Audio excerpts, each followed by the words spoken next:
Terima kasih Anda kembali menyaksikan IDX Far Session Closing. Pemirsa, Bursa Efek Indonesia menargetkan pertumbuhan investor hingga 25% pada tahun 2020 ini. Pertumbuhan pada tahun ini difokuskan terutama pada investor retail.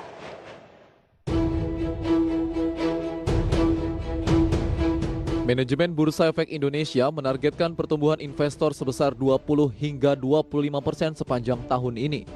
Sementara pada tahun lalu, Bursa Efek Indonesia berhasil mencatat peningkatan jumlah investor sebesar 30% menjadi 1,1 juta Single Identification Investor atau SID saham.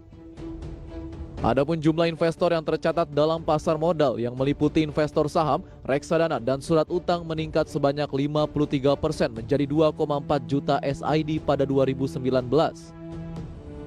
Untuk mendukung pencapaian target tersebut, manajemen Bursa Efek Indonesia akan meneruskan kemudahan penggalangan dana dari pasar modal melalui serangkaian relaksasi layanan pencatatan hingga peluncuran fasilitas perdagangan.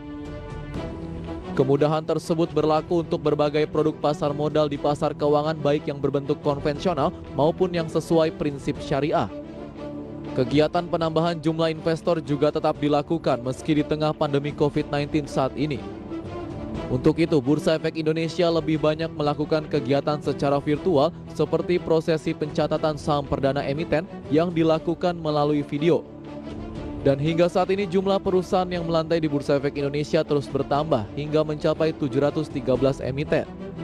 Adapun sepanjang tahun lalu, Bursa Efek Indonesia mencatat 55 perusahaan baru yang melakukan initial public offering dengan perolehan dana segar sebesar 14,7 triliun rupiah. Dengan demikian total jumlah perusahaan yang tercatat di Bursa Efek Indonesia hingga penghujung tahun lalu sebanyak 668 perusahaan. Berbagai sumber untuk IDX Channel.